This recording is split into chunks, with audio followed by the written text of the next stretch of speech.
What's up, everybody? Welcome into the Spread, Nesson.com's football picks podcast. I am Nesson.com's Mike Cole, joined, as always, this week by only Ricky Doyle. So I guess it's not as always. You know, sometimes people don't want to show up to work. That's which true. Is nice. Yeah, it must be nice. It must be nice. Conspicuously absent is Andre Khachaturian, who, coincidentally, as I am gaining on him in the standings, he decides to jet town. He is in his native Los Angeles or thereabouts. He went to the Rams-Chiefs game on Monday night, where he continued his switching of allegiance of football teams. I saw he was all about rooting for the Rams now that the Rams are good, which is, I guess the Cowboys are dead to him now. I don't. It tells a lot about a person when they so we'll see. We'll check back a couple of years down the road. Maybe it won't even be a couple of years. Check back in February. He's rooting for the Saints. Yeah, he has been huge on the Saints. Chargers, too. Look out for the Chargers. Yeah, that's true. I guess it really depends on whoever's playing well at that point. Yep. But it's nice of him to sit atop the standings and be able to exercise his bye week here. Yeah, exactly. Conveniently during Thanksgiving. Whatever. He sent us both the standings because that's the one thing he contributes to the show every week is that he adds up numbers for the standings. And he spent a lot of time in the math lab. Yeah, USC. Right. He tabulated our against the spread picks. I guess we should mention what we're doing here is we make the picks against the spread. It makes sense. Again, football picks. It says all of this on the so screen. You're looking for soccer, right? The NFL. I don't know. I just assume we can't say NFL within like the subtitle of the show. Who cares? We're sponsored by Nesson.com. We're all gonna die as always. Yeah. But as I was saying, he emailed us the standings. I sent him back a classic a picture of a side view mirror saying objects in the mirror are closer than they appear because I am gaining on him after a 9-3 record for yours truly. I am now 75-3 on the season. Andre went 6-6. Ricky, you went 5-7. Yeah, very crap week. All that being said, we are all over 500, which among the three-person video podcast on the internet, I would imagine we're up there in terms of having all three over 500. You're walking the tightrope there, I will say. Yeah, I didn't feel good about last week either. No. Sometimes because we do all of our picks and release those usually on Thursday. On Thursday, yep. So we do the three best games here, do the entirety of the slate for the picks on Thursday, and I'll tell you what, I came away from those picks not feeling well because it was just a lot of chalk. Yep. Took a lot of favorites last week, and every time I do that, I just there's something in the pit of my stomach. So it was one of those deals where I had a rationale obviously behind every pick, but didn't feel good about the totality of it, I guess. Favorites last week, 3, 6, and 4. So that would speak to that. Yeah. So. As you mentioned, we'll make our we'll pick the three best games of the week. We'll give Andre's pick as well from the grave. We'll do locks and upsets, so we'll get out of here. Weird week this week, too. Obviously, Thanksgiving is upon us. Happy Thanksgiving to everyone. Enjoy it. Gobble, gobble. Try not to watch too much football because the games are decent at best, and that's probably being far too kind. We will not be picking those games, at least not here on the spread, because by the time this gets up, we're running a day late, too, later than usual. Everybody's trying to get out of town for the holidays, so we will not be picking those games. But as Ricky said, they will. You might not have, you might not watch this on Thanksgiving. This might be a Black Friday special. That's a good point, too. Yeah, I'm not sure how many people are. I'd love to hear that. If anybody's watching this on Thursday, Thanksgiving, maybe, I don't know if you're avoiding your family, if you're just a degenerate gambler, whatever it is, please leave it in the comment section. I don't know, like a call to action. That's a little weird. We don't do that very often, but I would love to know, even if there's one person out there watching on Thanksgiving Thursday, that would warm my heart. And please include your favorite Thanksgiving dish. Hey, don't even get me started on the Thanksgiving. Thank God Andre's not here. That's the kind of the rabbit hole we'd go down if he was here. That being said, let's get into it, I guess, shall we? Yeah. Like I said, we will do the three big games of the week. Then we will get into locks and upsets. It was kind of hard to find three games. We're lucky we don't do four, because if we had done four, it would have been hard to find a fourth. As always, we get the lines and pretty much all of our betting trends and such from oddshark.com. Go check out oddshark.com for all of your sports betting needs. They just remain an invaluable resource. It's gotten to the point where I start my week with my picks at Oddshark. So I steal a lot of stuff from them. So a lot of the things I say came from Oddshark. Go check them out. Give them a follow on social media as well. Let's start Sunday afternoon. This is a big one. A lot of playoff implications here. Is the Seattle Seahawks on a little bit longer week of rest after playing a Thursday night. They beat the Packers, a huge game in the playoff race. They beat the Packers on Thursday night. Now they head on the road, take on the Carolina Panthers. The Panthers reeling a bit. 6-4 still. They're right in the hunt, but a tough loss last week for them. On the road to Detroit. Let me see here. Sorry. Panthers currently sit at 3.5-point favorites in this one. Totals at 47.5. The public loving Seattle right now. 71% of the bets coming in on Seattle. Ricky, what do you think about this one? I don't love that. No.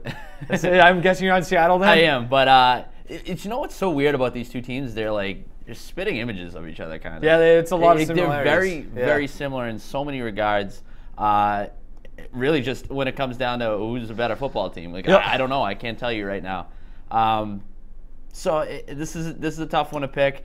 I am leaning towards Seattle mainly because I am getting the points in this situation, and also it's kind of a few discouraging signs aside from losses obviously for the Panthers the last couple of weeks, but just a few things. Allowing 12 sacks in their first 8 games, 8 sacks the last 2 games. So Cam Newton's getting banged up a little bit.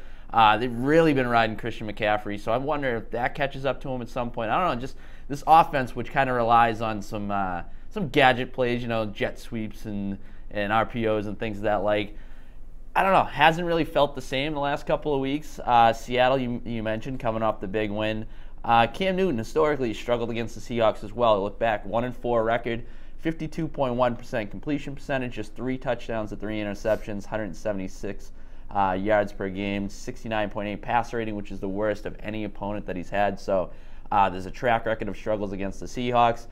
I acknowledge that the Panthers are a completely different team at home as opposed to on the road, which gives me some reason for pause. But I just think overall, if I get to I expect this game to be close, and when it comes down to the end, I ultimately trust Russell Wilson and that Seahawks offense more than I trust the Cam Newton and the Carolina offense at this point. So I will take the points, and I'll take the Seahawks. Among the two things you mentioned that I picked up on, talking about Cam Newton and his issues against the Seahawks in past games, this is a different defense. I think that's true. Something that should be noted. Obviously, but the Seahawks defense has been pretty good. It has been good. It's been a lot better than I anticipated.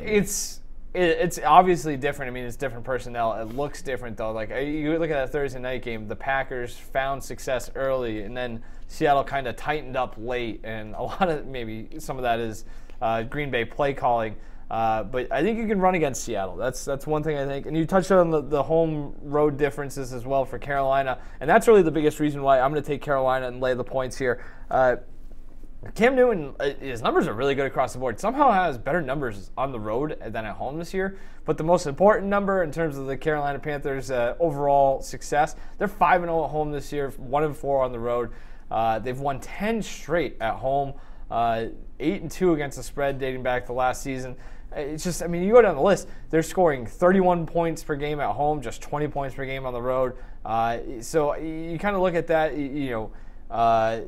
Carolina run defense at home, and I think that's where Seattle wants to really get things going. I think that's where we saw them at their best on Thursday night against the Packers, especially after the Packers had some injuries up front, which we'll actually talk about later. They ran the ball down the Packers' throat. Might be a little more difficult to do that against Carolina, especially if Carolina stays healthy the entire game. But at home, they're allowing just 65 yards per game on the ground. 118 on the road. So it just feels like such a different team when they're playing in Charlotte. In some of those games at home too, I'm big on like quality of opponents. I mean, Saquon Barkley is in there. I forgot the other ones, but some decent teams that they've kind of slowed down on the road or on the ground at home. So I like that a lot. I'd feel a lot better about this if I didn't have to lay that half point on top of the 3. But it just, I look at the numbers. The yards per play numbers all kind of favor Carolina as well. I think the Panthers find a way to get this done. I just think they're the better team. They are similar, but I just think they're better. The first, maybe 10 minutes of this game will be kind of interesting because there's been several instances for both of these teams where they've struggled out of the gate. This is kind of interesting too, going back to the Panthers home road splits. First half points per game, the Panthers are 4th in the NFL at home with 22. 27th when they're on the road with just 7.4 points per game in the first half. So obviously getting off to much better starts when they're at home. So it's going to be a matter of kind of weathering that storm, I guess, if you're Seattle. And also, I mentioned Seattle, not beating themselves, +7 turnover differential, 5th in the NFL. I thought this was kind of interesting, though. Opponents have combined 1 turnover in the Panthers' 4 losses this season, 14 in Carolina's 6 wins. Huh. So don't turn the ball over. Right. Which I think kind of goes without saying, but I think it's of the utmost importance when you're playing the Panthers. Most of those wins come at home, so I guess they're taking the ball away at home as well.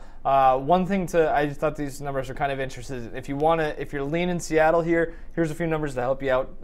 This is thanks. I need those. This is the time of the year that Russell Wilson really kind of takes over. There's these last 2 or 3 seasons. Seems like there's been a few of his runs, mostly in December. But here's week 11 or later since 2013. Seattle 24-12 against the spread. Wilson in his career 17-7 against the spread as an underdog. So 2 numbers that you have to like if you are taking the points there, which Ricky is. Andre is not. Andre is taking the Panthers. So okay, cool. So do whatever you want with that. Right. Yeah. I guess just I'm not sure because he's been all over the place this year, but he is leading for now. So we'll give him that. All right. Anything else on that one? Okay. Late afternoon. Could be a sneaky good game, though. What's that? That could be a sneaky good game. Yeah, I agree. It's one of those games, too, where I feel like this has happened so many times this season where you look a week ahead or 2 weeks ahead and you're like, that's going to be a really good game. And then something happens in between those, whether it's an injury or a couple of losses in the case of the Panthers, and the game loses a little bit of luster. Mm-hmm. But all in all, in a very muddled NFC playoff picture, it should be pretty good. That's the thing. Any game, I mean, we'll get to this too. This is part of my locks and upsets, but like there are so many teams in the NFC especially that are still very much alive in the playoff. Basically fighting to get above mediocrity. Yeah, you know what I mean. Like 9-7 gets you in, 8-7 and 1 might get you in this year. It's pretty wild. And again, like these are the types of games that you know are going to go a long way in kind of deciding that, especially if you get ties. So, speaking of playoff ties and seeding and such. Pittsburgh Steelers have a really must-win game. You kind of look at what they're trying to do in terms of getting one of those top 2 seeds. The Chiefs losing on Monday night kind of opens things up in the AFC a little bit. So everybody, the Chiefs, Steelers, and Patriots all kind of need to kind of, they all have to really much win out, especially Pittsburgh and New England. And again, those teams play eventually. I think it's in week 15. But so Steelers got to take care of business. That starts this week in Denver, where they go take on the Broncos. Steelers 3-point favorites on the road here. Total sits at 47 right now. 2/3 of the bets in on Pittsburgh. Weather doesn't look like it's going to be an issue. Mid-40s clear. Not a whole lot of wind. But as I said, Steelers 3-point favorites on the road against the Broncos. Broncos big win last week against the Chargers while the Steelers held off the Jaguars. What do you think here? Now, before I get into my pick, the Broncos, like, I think deceptively good. Like, maybe not good, but like they're pretty formidable. I mean, based on because for me I don't know if they pass the eye test. They certainly don't. But you look at Pro Football Focus is a website that we often use, and I just have kind of been keeping an eye on where the Broncos rank overall and their overall grades. Yeah. Because frequently throughout the season they've been high up there.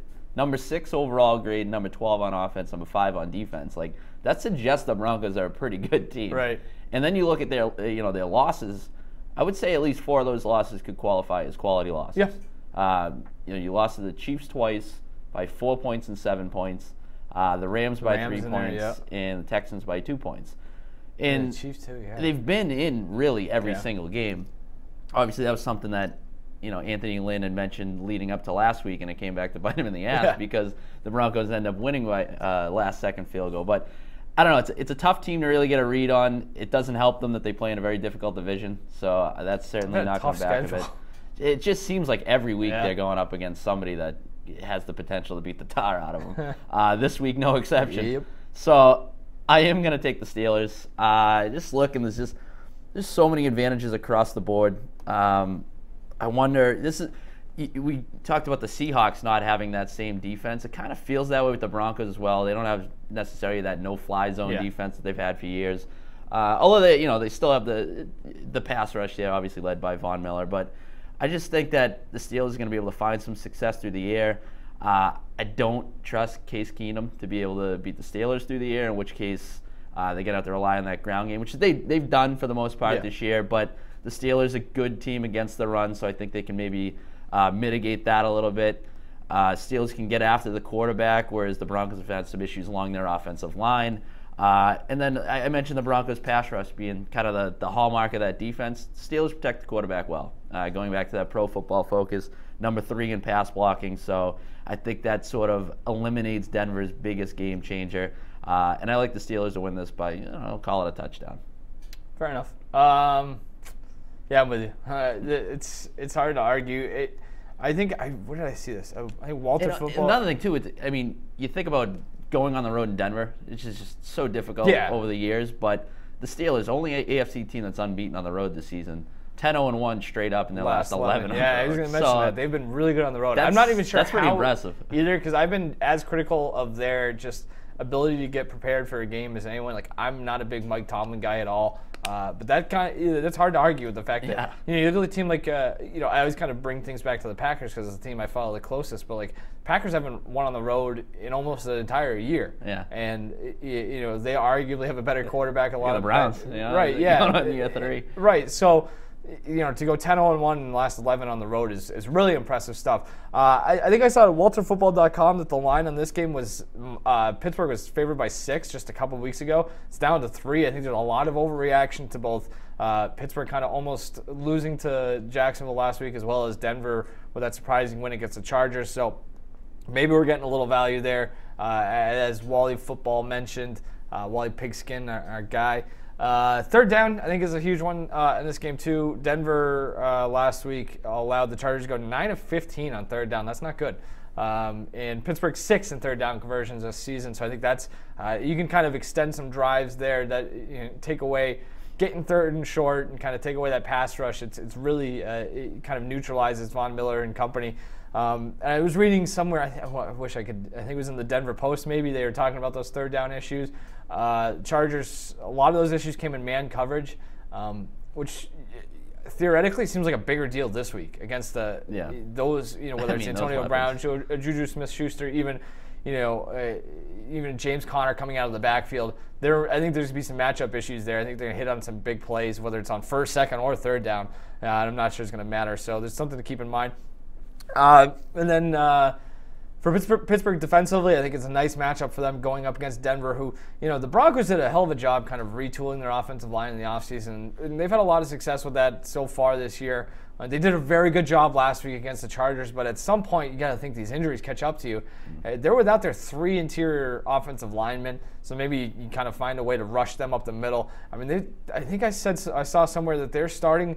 Their 2 starting offensive guards were reserve tackles coming into the season, which is not great. They have the 26th ranked pass blocking offense, if I'm not mistaken, by Pro Football Focus. And it sounds like they're going to Pittsburgh's going to get Stephon Tuitt back this week. He had an elbow injury, missed last week, kind of allowed Jacksonville to take advantage of them. But I think getting him back will help them both against the run and against the pass. So I like the Steelers here, despite having to lay the points. And so does Andre. So a clean sweep there. Also don't know what the status of Broncos cornerback Bradley Roby is. Concussion protocol. So you talk about those. They already weapons. Are kind of thin in the secondary. Yeah. It's a tough ask. So it's the Steelers. I think we could agree have a really good offense for a lot of the reasons that you outlined. Pretty unpredictable too. You have. I was looking at this. That's true. That's a good point. 3 games with at least 30 carries and 3 games with 13 or fewer carries. So it's almost like you don't know which way they're going to beat you. There's a good chance they might beat you offensively, but you don't know how it's going to come. Because, you even look at I think, to speak to that, just James Conner, one week he'll go off, and then the next week That's a good point, because week he didn't really do much. Like the Conner thing's been under the microscope because of the Le'Veon Bell situation, and you kind of pay attention to him every week, and it just seems like the 1 or 2 weeks he doesn't do anything, it's like Antonio Brown, 150 yards, 2 touchdowns. Juju Smith-Schuster breaks like 80 yards. There's a week you'll look up and Roethlisberger will have 60 attempts for 500 yards, and the next week he's throwing it 25 times for 200 yards. That's impressive. And I think that kind of speaks to maybe there's some linking there to like the road success. You can kind of the if you're going to try to, or if you're going to try to take away what they want to do, they can play. Mike Lombardi, he's got his Lombardiisms or whatever you want to call it, but he says, can you play one-handed football? Can you, if they take away your good arm, can you play with the other one? And I guess they can do that. So I don't know. I'm still not sold on Pittsburgh though. I kind of expected them to really fall. I don't know what the exact schedule is. It's brutal. They still have really tough schedule. So they had Jacksonville last week. They have this game still. They've got the Patriots. They've got to go to the Saints. It's a tough spot. Yeah, that Saints game. If they get through that slate and still have the number 2 seed in the AFC, then they're gonna be a favorite. Legitimate team. So that's a tough road to hoe coming up. So and as I mentioned, Andre on the Steelers as well there. So all right, let's go to Sunday night. NFC North matchup. I was gonna say, you kind of look at this game on paper. This is a winner moves on, loser goes home kind of matchup. But there's a path for both teams to the playoffs still, despite losing this game. That being said, I think if either team, whoever wins this game, if this is a hot take, maybe a bold prediction, whoever wins this game is going to the playoffs. I think they'll use this as a kind of a springboard. But the Green Bay Packers head to Minnesota to take on the Vikings. The Vikings currently 3.5-point favorites. Total set at 47.5. Nearly 70% of the bets coming in on the Packers. The public loves the Packers. Continue to love the Packers. I don't know. This is a tough one to kind of figure out. Why don't you kick it off? Yeah, I hate that half point. Yeah. I told myself at the beginning of the week that I'd take the Packers at anything more than a field goal. I'm still leaning towards the Vikings. Obviously not an encouraging performance last week against the Bears, but no. I mean, that was mostly offensively though. I didn't think the defense played all that bad. No. I thought the defense played pretty well actually, and that's kind of what I'm hanging my hat on this week and taking the Vikings. They've made we talked about the Vikings last week as one of our highlighted games that they've made a lot of changes schematically over the past few weeks that have sort of vaulted them. They've done a really good job, like from where they were. Yeah, and that I think goes back to the coaching. Yep. I mean, the ability to kind of coach these guys up because, listen, they're not the defense they were last year. This was a team that you were kind of crapping your pants when you had to play against because you thought you were going to get punched in the mouth right away. They don't have that same sort of fearsomeness to them, but I still think it's pretty good. Pretty good unit, and ultimately last week it was the offense that cost them. I mean, lose a fumble inside the red zone, threw another pick in Bears territory, the pick 6 in the fourth quarter, obviously. So I just think it's things that potentially, they could correct this week against a defense that isn't quite at the level of the Bears. I mean, let's face it, that Bears defense is sick. Yeah. So I think the Vikings have a little bit more success running the ball this week. The Bears were number 1 against the run. Packers number 27 according to Pro Football Focus. So maybe they get the ground game going. We talked a little bit about last week whether the Vikings will start using the screen game more often with Dalvin Cook back in the mix. So maybe this is an opportunity for them to do that. And they're back at home this week. So maybe that plays into it as well. But I don't feel good about it, that's for sure. You mentioned the Packers' road struggles. So never won in this building either. So there's just a lot of things that, for as much as I want to take the Packers just based on the narrative of Aaron Rodgers be able to pull a rabbit out of his hat like he's done in the past, it's tough to find a path to victory for Green Bay. There's no reason to take the Packers. There's really none.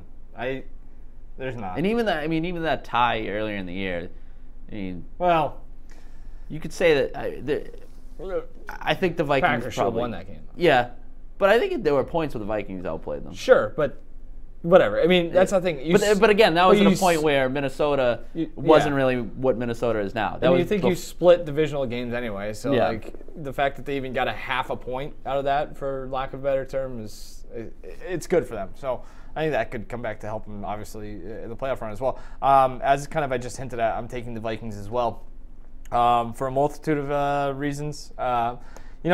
You kind of talk about the defense and how they've done a much better job recently. They're the 3rd-ranked Pro Football Focus overall defense. That's impressive. I mean, again, I don't know. Doesn't feel that way, No, I think. And I think it's just relative to last season. Yeah, and it's also weird, too, because, the Patriots are number 2. So it's kind of, I don't necessarily – I go back and forth on Pro Football Focus. It's a nice benchmark. A lot of times it kind of allows you to – validate what you think you're seeing. Exactly. Yeah. So that's nice. You give it the eye test and then you check your answer. Yeah, exactly. That being said, so I guess to that point, The fact that they've been able to make those adjustments all season, the fact that Mike Zimmer's been able to figure this thing out on the fly, very impressive. Also, the exact opposite of what Mike McCarthy's done in Green Bay, where he continues to drive them into the ground. And I'll get to the quarterback because the quarterback's not without fault here either. But I just have no faith in the Packers doing anything offensively here. Like if this comes down to some sort of chess match where it's the Packers offense against Packers offense against the Vikings defense, I don't trust the Packers to be able to figure that one out. Do you? Like no way. Not against Mike Zimmer, especially against a team they've struggled against, especially in Minnesota. Are you gonna say something? No, we talked about this before the game against the Patriots, Packers-Patriots game as well, about there's such a knack on Green Bay's end to shoot themselves in the foot. So they've been in every single game they've played. It could be. Year. We'll sit here. We'll talk about the offense and the defense, but the special teams is where. And I think you had written about this before that game against the Patriots. That there's so many plays that you point to, and on the road on Sunday night in Minnesota, I could just see a situation where whether it's a turnover, just some sort of boneheaded play on special teams. And then the Vikings' best red zone defense in the NFL, so maybe you get to a situation where the Packers are consistently leaving points on the board, and that comes back to bite you in the ass. I don't know. Mason Crosby hasn't been great. Exactly. Yeah. There's just so many little variables that sort of stack the deck against Green Bay. One of the silver linings for the Packers this season has been the emergence of Aaron Jones, or the continued emergence of Aaron Jones in the run game. You're going up against a Vikings team that's allowing 3.6 yards per carry. I think that's second best in football. They're even better at home, 3.3 yards per carry. And again, you come back to Rodgers and kind of overlook all of these issues. But Rodgers, despite his numbers, the numbers are great. He hasn't been as good as those numbers say. I don't care what anybody else says. The last 6 games, he's thrown 12 touchdowns, just to no interceptions, 105 passer rating, and they're 2-4. So what exactly are you doing? And I think the issue too as well. The Vikings might be a nice get-right game for them offensively. Packers are very banged up all of a sudden up front. Mike Daniels is out for at least for a few weeks with a foot injury. That's going to be a lingering issue.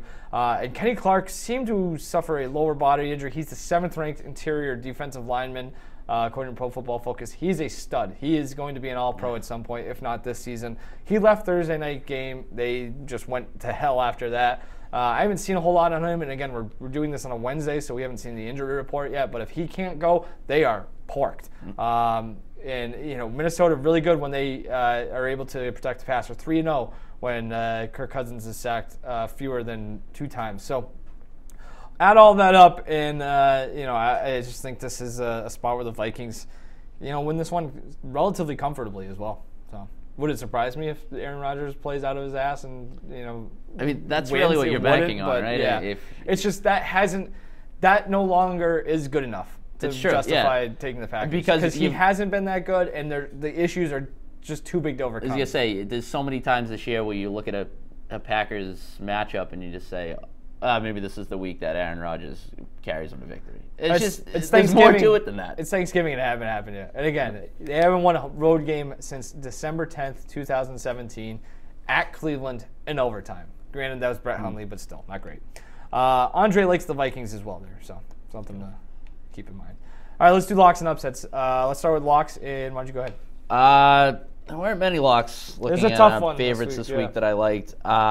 I am going to take the Patriots, though. Okay. 10-point favorites over the Jets. I know the Patriots still don't really look right. There's been something about them all this season. That disappointing loss to the Titans a couple of weeks ago, which I was in attendance for, and it was just a complete garbage game, one I wish I probably didn't go to. But at the same time, it's a team that historically plays well after a loss. 15-4 against the spread after a loss over the last 5 years. Best mark in the NFL over that span. Also play well after a bye, 13-4 straight up after a bye in the Brady Belichick era. They're getting Gronk back. They're getting Shaq Mason back, 2 huge factors. I know we say a lot of times that the bye week came at an opportune time for teams, but I don't think you can stress that enough when it comes to the Patriots. James White was banged up going into James White, Sony Michel. Yeah. So I think that bye week really, really benefits them here. And I know that the road matchup in the Meadowlands is always a little bit daunting for the Patriots. But let's face it, this is a Jets team that just surrendered 41 points to Matt Barkley and the Bills. 0-4 against the spread in their last 4. So there's a lot of trends that point towards the Patriots in addition to them getting healthier. I think you spoke about the get-right game for Minnesota. I think this is one for the Patriots. Yeah, it makes sense. I'm going to take the Colts despite the fact that I'm laying 8 points. And I think we're at a point where maybe it's okay to do that. Maybe you and I talked about this game earlier. It's weird thinking like it. But it's sneaky. Andrew Luck has been sneaky good this year. Well, let me allow you please illuminate. He hasn't been sacked since October 4th. They're 4-1 in that stretch. He has a 119.2 passer rating in those 5 games. They're on a 4-game winning streak. In the 4-game winning streak, he has a 135.2 passer rating. Just for comparison's sake, in Drew Brees' last 4 games, 137.1. So they're basically the same quarterback in the last 4 weeks. Again, 8 points seems like a lot against the Dolphins or any team when you talk about the Colts, but maybe the Colts are good. Maybe they just kind of figured it all out. Frank Reich's done a nice job with that offense. Like I said, the offensive line clearly has done a much better job. They've finally figured that out.